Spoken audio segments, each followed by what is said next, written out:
Hola amigos, ¿qué tal? Muy buena tarde, qué gusto me da saludarlos. Bienvenidos a un programa más de Derecho para Todos. Su servidor Rodrigo Guerra Wong, titular abogado senior de Guerra Wong y Asociados Abogados. Pues bueno, en esta ocasión platicaremos de un tema que creo vale mucho la pena abordar, sobre todo por la situación actual relacionado con cuestiones electorales, con cuestiones políticas, con diversas violaciones a nuestra Constitución, que debemos de considerarla como la norma suprema nacional, y precisamente por eso decidimos abarcar el tema que se denomina los medios de defensa constitucional. Este tema como tal puede llevarnos no una, sino muchísimas sesiones el poderlo explicar, pero partiendo de la base de que el programa se trata de hacer más amigable el contenido, hacer mucho más accesible la información legal, pues bueno, lo vamos a abordar en esta sesión nada más, en el entendido de que partiendo sobre lo que son los medios de defensa constitucional, debemos de entender que estos se refieren a los medios a través de los cuales se puede proteger el contenido de la Constitución política de los Estados Unidos mexicanos. Como lo mencioné hace un rato, la Constitución Política Nacional, cuyo nombre completo es Constitución Política de los Estados Unidos Mexicanos, publicada el 5 de febrero de 1917 y que a la fecha, insisto, sigue teniendo completa vigencia, es la ley, es la norma jurídica más importante a nivel nacional. Si bien existe la obligación de México a partir del año 2011 de acceder y de reconocer tratados internacionales, que se entiende que estos son normas jurídicas pactadas por diferentes estados, también es cierto que la propia Constitución en su artículo 133 estipula que para que un tratado internacional sea considerado como obligatorio en nuestro país, debe ser acorde a la propia Constitución. ¿Qué significa esto? Que México no puede ser parte de ningún tratado internacional que no vaya en el mismo sentido, que no sea idónea o que contravenga precisamente lo estipulado en la Constitución. Esto es precisamente a lo que queremos llegar. El comprender que si bien México forma parte de diversos tratados internacionales, que son pactos aceptados por varias naciones, no puede ser parte nuestro país de ningún tratado internacional si dicho tratado viola la Constitución. Pero ahora, la propia Constitución en este artículo que estamos mencionando, que es el 133, estipula que tanto la Constitución como las leyes federales y los tratados internacionales de los que México forme parte son la ley suprema. Estoy completamente de acuerdo. Ese es el texto del propio precepto 133. Pero insisto, en todo momento se refiere que la Constitución federal, que la Constitución política es la ley suprema. Entonces, esto nos lleva a tener que comprender que como ley suprema, nuestra Constitución debe de contar con diversos medios a través de los cuales se defienda su contenido. Hay muchas maneras de abordar o de estudiar lo que es la Constitución. Una de las maneras más conocidas o más recurridas es analizar tanto la parte dogmática de la Constitución como la parte orgánica de la Constitución. Y en esta parte no quiero perder mucho tiempo, pero sí es importante analizarlo. Sin embargo, antes de ello me gustaría hacer una pausa para invitarlos a que nos manden todas sus preguntas, nos manden sus comentarios. Saben que estaremos al pendiente de ellos para poderlo resolver, para poder contestar cualquier inquietud, sea dentro o fuera del programa.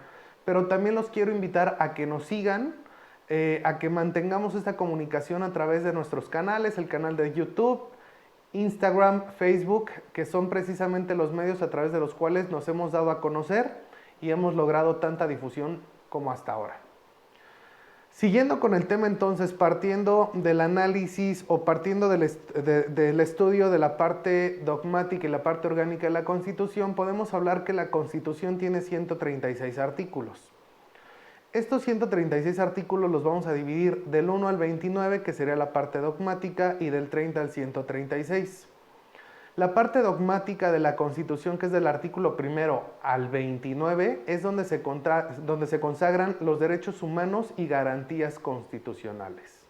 Cuidado, No se consagran todos nuestros derechos humanos, pero sí todas las garantías constitucionales. ¿A qué me refiero con eso? Son aquellos derechos intrínsecos que cualquier persona, por el simple hecho de estar en territorio nacional, sin importar si es mayor o menor de edad, sin importar si tiene o no capacidad jurídica, sin importar si es mexicano o extranjero, tiene derecho. La Constitución en su primer parte, en estos 29 artículos, establece una serie de derechos a favor de todos aquellos que nos encontramos en territorio nacional, que se conocen como garantías constitucionales. Muchos me podrán decir que el término de garantías individuales se rebasó desde el 2011. Estoy completamente de acuerdo. Yo no estoy mencionando garantías individuales, estoy mencionándolo como garantías constitucionales y así es como se estipula en la propia Constitución y en nuestra ley de amparo. Es por eso que el nombre lo tenemos que seguir utilizando. También mencionaba que en México se estipula que todos los derechos humanos se deben reconocer. Esos derechos humanos se encuentran consagrados en la propia parte dogmática de la Constitución, pero también en todos los tratados internacionales que hablen o que estipulen algún derecho humano, siempre y cuando México forme parte de dicho tratado internacional. Entonces, en resumen, la parte dogmática de la Constitución establece los derechos intrínsecos, a favor de cualquier persona que se encuentre en territorio nacional, sin importar su edad, su estatus en general, sin importar si es mexicano o extranjero. ¿Cómo cuáles derechos pueden ser? Habla del derecho a la igualdad, el derecho a la no esclavitud, el derecho de los pueblos indígenas, el derecho a la educación, el derecho al trabajo, el derecho a las tierras, el derecho a la libertad de imprenta, entre otros. Están ahí consagrados todos estos derechos. A su vez, la parte orgánica de la Constitución nos estipula el artículo 30 al 136, es donde encontramos como tal la organización del Estado. Es decir, donde se habla sobre la división de poderes, sobre qué es el poder ejecutivo, el poder legislativo, el poder judicial. Nos estipula también cómo se integra la federación, cuáles son los estados, cuáles son los municipios, cuáles son las entidades federativas. Nos estipula también cuáles son los derechos y prerrogativas del ciudadano. Aquí ya nos habla de ciudadanos que son solamente aquellos mexicanos por nacimiento o naturalización que tienen la mayoría de edad y que tienen determinadas obligaciones.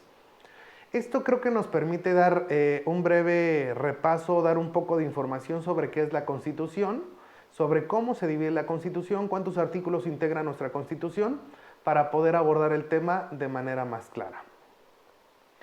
La Constitución como tal, entonces, debe de contar con estos mecanismos de su propia protección, es decir, debe haber medios a través de los cuales se pueda defender cualquier acto que viole el contenido de los preceptos constitucionales. ¿A qué me refiero con esto? No cualquier ley o cualquier norma jurídica, no cualquier disposición y mucho menos cualquier acto que emane de autoridades es constitucional. Para corroborar que un acto es constitucional, podemos verlo de una manera muy sencilla. Un acto siempre será constitucional cuando no viole la propia Constitución. Si va en contra de la Constitución, es un acto inconstitucional y por ende no tendría y no generaría ningún efecto. Entonces, estos actos se deben de combatir. Todo acto que atenta, que va en contra de la Constitución, se debe de combatir. Pero ¿cuál es la manera de combatirlo? La manera de combatir estos actos que violan la Constitución es precisamente a través de los medios de defensa constitucional o medios de control constitucional, como también se conocen. Existen 3 medios formales de defensa constitucional. ¿Cuáles son esos medios formales de defensa o de control constitucional? El primero es el juicio de amparo, que puedo considerar lo que es el más conocido. El segundo es la controversia constitucional y el tercero es la acción de inconstitucionalidad.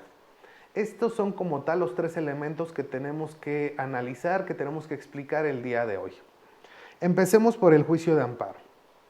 El juicio de amparo es un medio de defensa constitucional o medio de control constitucional que pueden hacer valer los particulares, sean personas físicas, sean personas morales, en contra de actos de autoridad, siempre y cuando violen cualquiera de los derechos humanos o garantías constitucionales que sean reconocidas en nuestro país.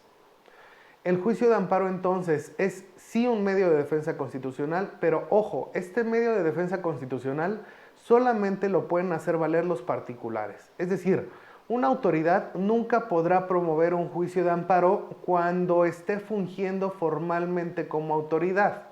Sí podrán promover juicios de amparo cuando tengan que equipararse, nivelarse al nivel de un particular, de una persona física o moral, en una controversia. Pero si son actos en los que ellos los hayan emitido, y me refiero a las autoridades, como actos de autoridad, las autoridades no pueden promover juicios de amparo. ¿Cuál es la esencia? ¿Cuál es el fin del juicio de amparo? El fin del juicio de amparo es salvaguardar que no se violen, que no se vulneren ni los derechos humanos ni las garantías constitucionales de los particulares. Ya mencionamos, y por eso inicié esta plática explicando dónde se encuentran los derechos humanos, lo recuerdo, es en la parte dogmática de la Constitución, del artículo 1 al 129 y en los tratados internacionales.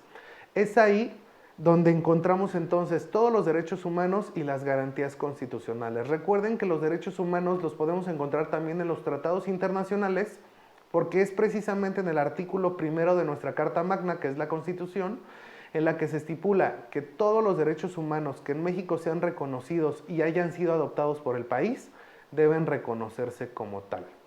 Entonces, el juicio de amparo siempre buscará el proteger cualquier violación a los derechos humanos, cualquier violación a las garantías constitucionales de las personas. ¿Quién puede promover un juicio de amparo? Lo puede promover cualquier persona por sí o por su representante, por su apoderado o quien ejerza el derecho formal ante este o sobre este. Ejemplo, un menor puede promover un juicio de amparo, sí, lo puede promover por sus propios medios, pero también a través de su representante legal, que puede ser su padre o su tutor, o quien tenga la patria potestad de este. Entonces, una persona moral puede promover también un juicio de amparo y lo tiene que hacer precisamente a través de su apoderado legal. Pero realmente el fin, la esencia de este tipo de juicios es como tal el hacerlo valer en cualquier momento que se advierta la violación de un derecho constitucional o de un derecho humano, evitar que esta violación continúe, que se suspenda dicha violación y así salvaguardar los intereses de los particulares. Mientras no se salvaguarden los derechos de los particulares, pues obviamente el Estado queda en una posición superior, perjudicando a los particulares y por ende no se le reconocerían o no se estarían reconociendo todos aquellos derechos de los que la propia persona debe gozar, debe disfrutar. Es por eso que el juicio de amparo, si bien es muy recurrido, yo no estoy en desacuerdo en que sea tan recurrido. Muchos autores, muchos colegas, muchos postulantes han planteado que se ha caído en un abuso del juicio de amparo. Pues bueno, pudiera parecer que se ha excedido el uso del juicio de amparo, pero si lo vemos de manera directa, para eso es el juicio de amparo. Es decir, nosotros tenemos derecho de hacer valer cualquier medio de defensa que nos convenga, cualquier medio de defensa que nos favorezca, en el momento que así lo consideremos. Y si estamos advirtiendo que nos están violando derechos humanos, garantías constitucionales, no una, sino varias veces, y tenemos y contamos con el juicio de amparo, que es el medio de defensa idóneo para hacer del conocimiento de las autoridades federales este tipo de violaciones, hay que acudir a él. Entonces, espero que esté quedando claro lo relativo al juicio de amparo. Me gustaría continuar para que nos diera el tiempo suficiente de abordar los otros dos medios de defensa constitucional. El segundo medio de defensa constitucional se denomina controversia constitucional. Voy a permitirme leer unos breves renglones y después voy a explicar como tal qué es la controversia constitucional. Tengo a la mano acceso a información emitida por el Poder Judicial de la Federación, específicamente la Suprema Corte de Justicia de la Nación, sobre lo que es en sí una controversia constitucional. La Suprema Corte dice que la controversia constitucional es un medio de control de la regularidad constitucional del que conoce la propia Corte y tiene por objeto resolver conflictos competenciales que surjan entre poderes y órganos federales o estatales. Eso es lo que para el propio Poder Judicial es la controversia constitucional. Ahora bien, es importante aterrizar esta información, aterrizar estas ideas, para que tengamos claridad y sepamos de qué se trata, a qué se refiere.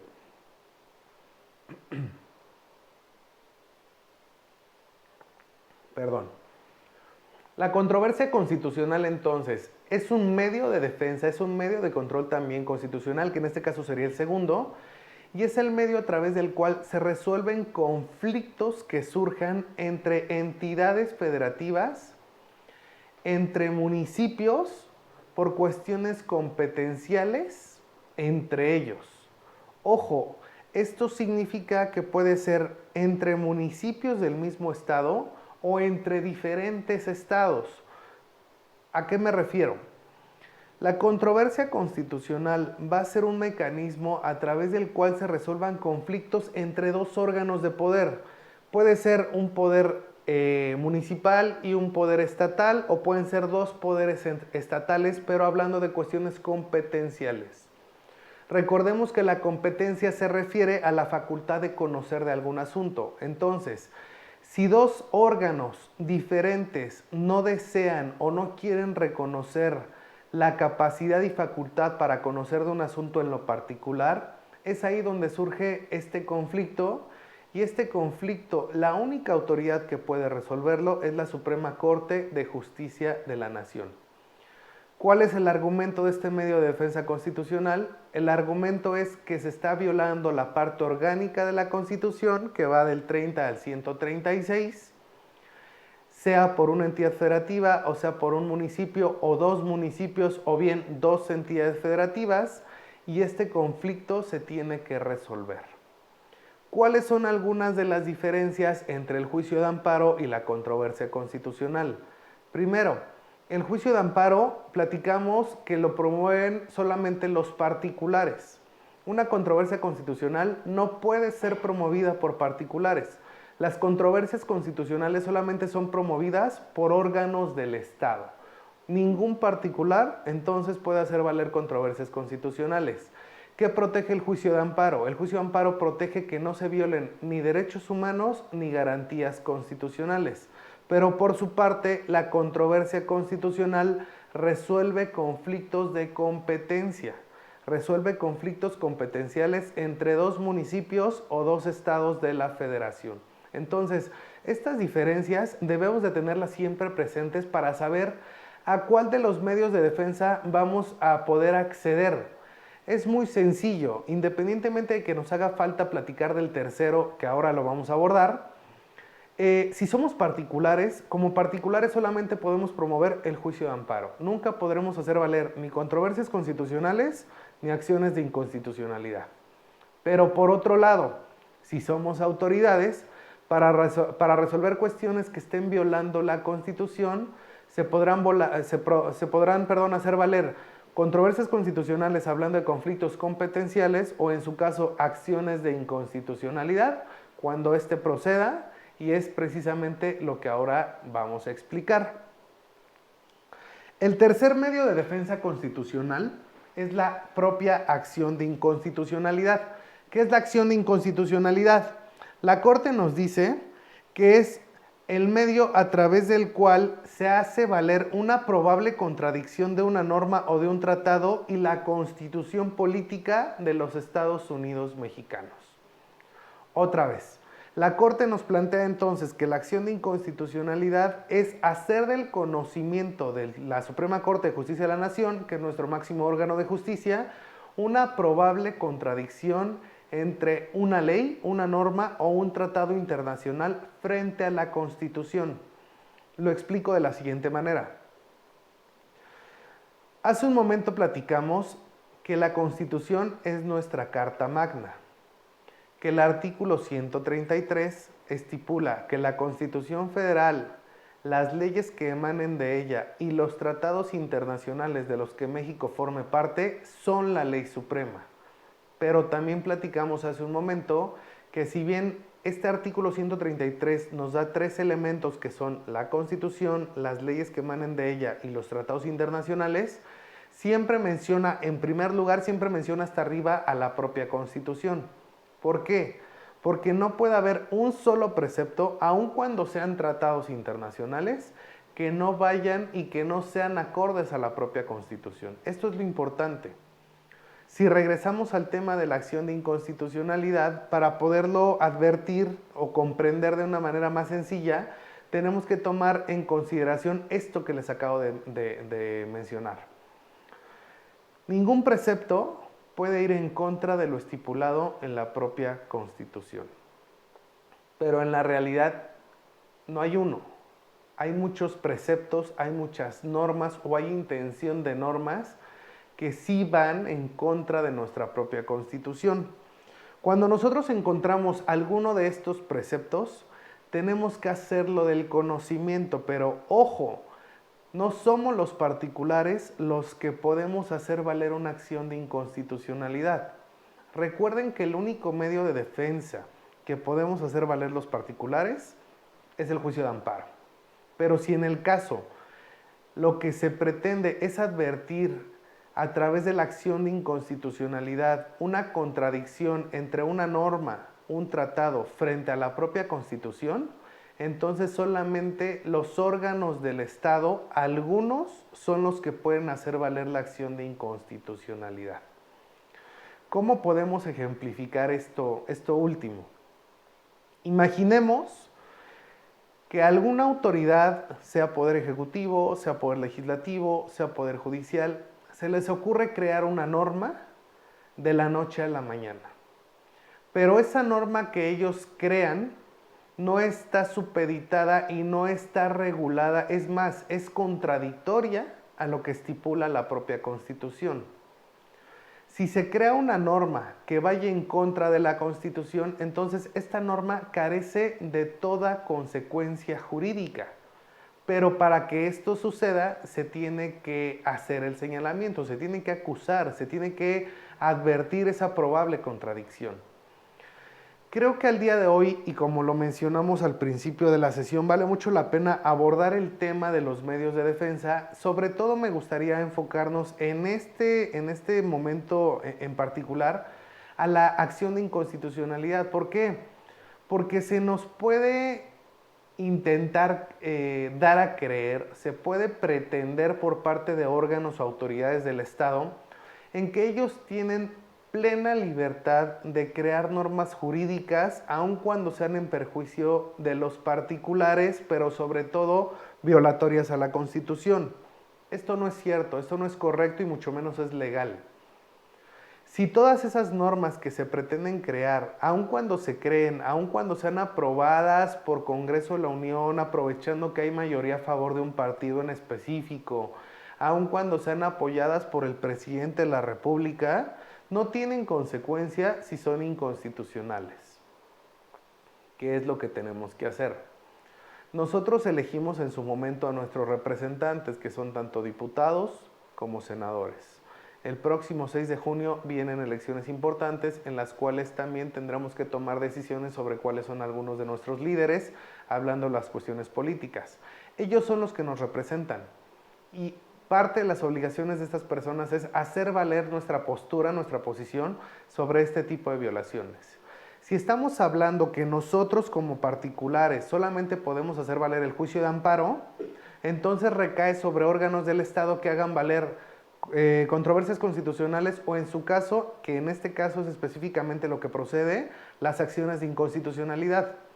Debemos de solicitarles a nuestros representantes que hagan valer acciones de inconstitucionalidad en todos aquellos casos en los que se cree, se publique una norma, se haga formalmente, se desarrolla, el proceso legislativo de creación de normas y esta norma se dé a conocer y se considere como vigente, como obligatoria, que sería vinculante, pero si esta norma, insisto, es completamente violatoria de la Constitución, hay que insistir en que se hagan valer las acciones de inconstitucionalidad.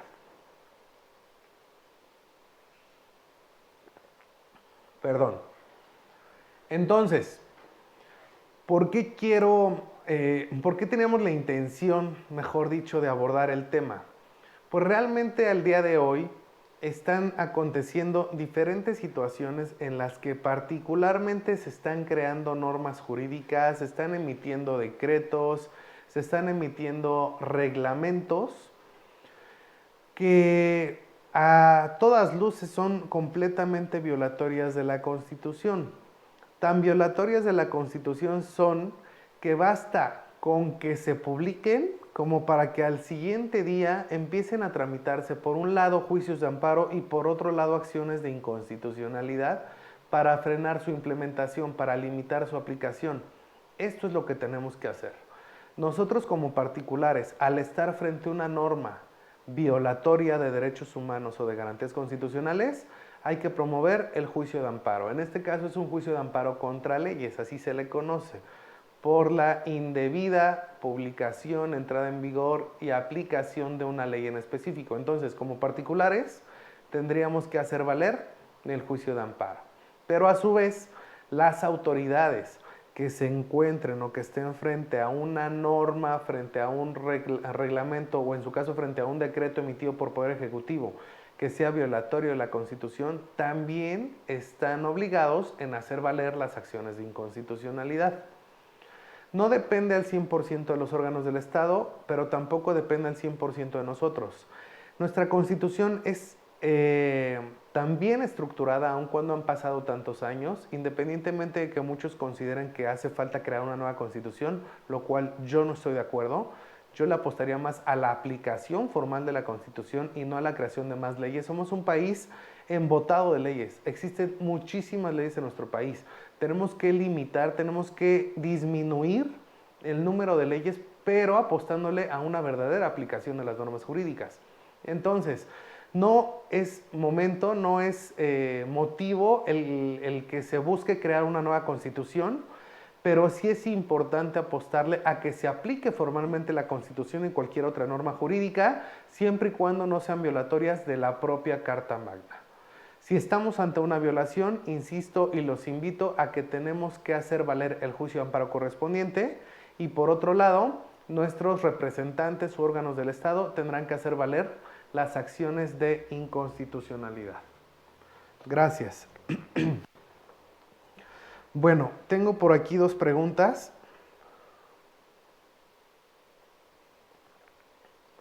La primera dice, ¿quién puede cambiar la Constitución? Pues es muy complicado cambiar como tal la Constitución, pero me gustaría plantearlo de la siguiente manera. Se puede reformar la Constitución y por reformar se refiere a modificar algunas partes de la Constitución. Entonces, la reforma de la Constitución sí es válida. ¿Cómo se hace? Pues a través de una iniciativa. Esa iniciativa la pueden hacer los estados, la puede hacer el Congreso de la Unión, la puede hacer el presidente. Pero esa iniciativa, además de ser aprobada por el Congreso de la Unión, recuerden que nuestro Congreso de la Unión son diputados federales y senadores, 500 diputados, 128 senadores, tiene que ser aprobada por este Congreso de la Unión, por la mayoría, no por todos. Recuerden que la mayoría siempre es mitad más uno, y si estamos hablando de que tenemos 500 diputados, serían 251, perdón, y si tenemos 128 senadores, serían formalmente 65, que es la mitad más uno, o en su caso, aquellos que acudan al momento de la participación respectiva, de la votación como tal. Pero bueno, entonces la reforma a la Constitución surge con la iniciativa, la tiene que aprobar el Congreso de la Unión, pero además de eso la tiene que aprobar la mayoría de los congresos estatales. Tenemos 32 estados. De estos 32 estados, necesitaríamos contar con la mayoría, que serían 17, para que se pueda aprobar una reforma a la Constitución. Ese sería el proceso formal para la modificación parcial a la Constitución. Ahora, si lo que se pretende es crear una nueva Constitución, híjole, es un proceso mucho más complicado porque primero se tendría que someter a consideración la creación de una nueva Constitución que sea aprobado. Después, el que se deba de constituir un Congreso Constituyente, que el Congreso Constituyente es el único órgano facultado para hacer una Constitución, y un Congreso Constituyente se integra de de servidores públicos, de diputados, de senadores y de miembros de la sociedad que tengan el perfil suficiente para poder participar en la redacción de una constitución, lo cual es muy, muy, muy difícil, por lo menos hablando de constituciones federales. El último Congreso Constituyente que se creó, que se reconoció, fue el Congreso Constituyente para hacer la Constitución Política de la Ciudad de México. Algo muy curioso, no hace mucho la capital de nuestro país, la Ciudad de México, ni se llamaba Ciudad de México, pero tampoco tenía constitución. Este es un cambio relativamente nuevo. Apenas pasamos a ser Ciudad de México y apenas contamos con constitución. Para hacer esa constitución se tuvo que convalidar y constituir un Congreso Constituyente. Ellos fueron quienes única y exclusivamente tuvieron la función de redactar el contenido de la Constitución de la ciudad y posteriormente hacerla del conocimiento. Ese fue el último Congreso Constituyente. Bueno, y fue local, por supuesto, no fue un Congreso Constituyente Federal. Hablando del Congreso Constituyente Federal, pues el último fue el que creó la Constitución Política de 1917. La siguiente pregunta, y ya casi terminamos la plática del día de hoy, nos dice, ¿el presidente tiene el poder para cambiar la Constitución y poder ser presidente otra vez? Híjole, no lo tiene. Miren, creo que el tema está completamente relacionado con esto porque no es válido cambiar la Constitución. Nuestra propia Constitución estipula que debe haber sufragio efectivo, y esto se refiere a que el voto que nosotros hagamos debe ser considerado. Ese es el sufragio efectivo. Sufragar es votar. Efectivo, que tenga reconocimiento y tenga validez, que sea considerado nuestro voto. Pero además nos habla la Constitución de no reelección. Estos principios surgieron con Francisco y Madero.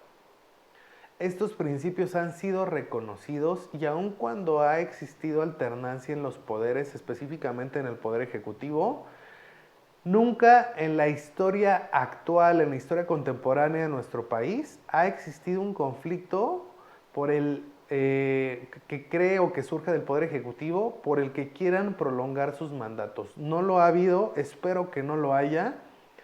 Espero que ninguno de nuestros servidores públicos o los titulares de alguno de los poderes no se quieran quedar en la silla como comúnmente se le menciona. El mandato del presidente solamente dura 6 años. Atendiendo a la pregunta, el presidente no podría prolongar su mandato más de estos 6 años y tampoco puede ser reelegido. No puede ser reelegido. Hay algunas otras figuras de elección popular, como son los alcaldes, presidentes municipales, que sí se pueden reelegir, pero en el tema específico del presidente de la Corte o en su caso del presidente de la República, no se pueden reelegir para ese mismo cargo. Entonces, no sería correcto pensar, y mucho menos hablando o planteándolo jurídicamente, en que el presidente de la República pueda prolongar su mandato. No lo puede hacer, él no lo puede decidir. ¿Cuál sería una de las maneras a través de las cuales podría intentarlo? Pero dudo, de verdad dudo, y apelo también a que la conciencia, a la humanidad y sobre todo a la honorabilidad de nuestros miembros del Congreso de la Unión y congresos estatales no se presten a una reforma de esta índole de nuestra Constitución, porque sería completamente perjudicial. Entonces, no vale la pena el reformar la Constitución simple y sencillamente para que una persona continúe en el poder, cuando independientemente de los resultados que dé o que pueda dar, no está pactado. Es más, no podría pactarse y mucho menos para este mandato. O sea, pensándolo, planteándolo, considerándolo de manera completamente remota, el que se lleve a cabo una reforma a nuestra Constitución para buscar que el presidente de la República, para buscar que el presidente de la Corte prolonguen su mandato o se mantengan en ese puesto durante un tiempo adicional, a mi consideración y a consideración de muchos es inconstitucional. ¿Qué va a pasar en caso de que alguien lo plantee, pues bueno, va a pasar precisamente lo que está sucediendo con el planteamiento que el Poder Ejecutivo hizo con el apoyo de su mayoría en el Congreso de la Unión respecto a la presidencia de la Suprema Corte de Justicia de la Nación. Recordemos que a petición del presidente y con la decisión que tomó el Congreso de la Unión, se planteó una reforma a la Ley Orgánica del Poder Judicial de la Federación en la que se estipulaba que el presidente de la Corte, que al día de hoy es Arturo Saldívar, Lelo de la Rea, pueda prolongarse durante un tiempo adicional en este mandato como presidente. Al ser esto advertido como una violación, ¿cuáles son los medios para impugnarlo? La acción de inconstitucionalidad. Esta acción de inconstitucionalidad va a ser del conocimiento de la Corte, pero algo curioso aquí es lo siguiente. A ver, la Corte es la que va a resolver esta acción de inconstitucionalidad, pero se está planteando una violación a la propia reglamentación de la Corte. ¿Por qué? Porque el presidente, recordemos que hay 11 ministros en nuestro país, y uno de esos 11 ministros es el presidente. Y es el presidente el que se propone, no él se propuso, pero lo proponen, mejor dicho, para que se mantenga en el mandato, si no me equivoco, 2 años adicionales. Esto es violatorio. De entrada, el presidente de la Corte no puede involucrarse en resolver esa acción inconstitucional. ¿Por qué? Porque él está señalado, es decir, a él beneficiaría directamente esta modificación a la ley. Segundo, la Ley Orgánica del Poder Judicial de la Federación no la tenía que haber reformado como tal el propio Congreso de la Unión, la tenía que haber reformado el Poder Judicial de la Federación. Ya tenemos dos violaciones. Tercero, dentro del dentro de los artículos 94 en adelante de la Constitución se estipula cómo se integra Poder Judicial, cuáles son los requisitos para ser ministro de la Corte, y en esos requisitos se estipula el tiempo que durará el encargo como presidente de la Corte. Si se modifica eso, sería completamente inconstitucional. Es por eso que es aquí donde procede precisamente la acción de inconstitucionalidad. Pues bueno, el haber platicado de los medios de defensa o de control constitucional es realmente importante, así lo vemos, así lo advertimos, como ya lo habíamos mencionado, por la situación en la que estamos atravesando. Debemos de comprender y de tener presente que sí existen medios a través de los cuales podemos inconformarnos contra estos mandatos, que son reglamentos, normas o decretos, que al contravenir la Constitución no deben de generar consecuencias legales. Entonces, si nosotros consideramos que hay medios de defensa constitucional, la invitación sería a que los hagan valer, la invitación es a que no nos quedemos callados, a que llevemos a cabo los medios de defensa constitucionales a través del juicio de amparo si somos particulares, o exijamos a nuestros representantes y autoridades que hagan valer las acciones de inconstitucionalidad para que no continúen esta serie de violaciones ya encadenadas, ya continuas, si lo podemos plantear de esa manera, siempre velando por el interés social. Este tema espero que lo tengamos presente. Cualquier duda o comentario que ustedes lleguen a tener, así como esas preguntas que resolvimos, resolveremos las que vienen. Estaremos conectados en poderlas atender. Recuerden que si requieren de una asesoría o de comunicación más directa o especializada, están nuestros teléfonos de contacto, pueden comunicarse también a través de nuestras redes sociales y con gusto estaremos en comunicación con ustedes. Les doy las gracias por habernos seguido en esta ocasión. Espero que nos podamos ver en la siguiente emisión de Derechos para Todos y que tengan muy buena tarde. Gracias.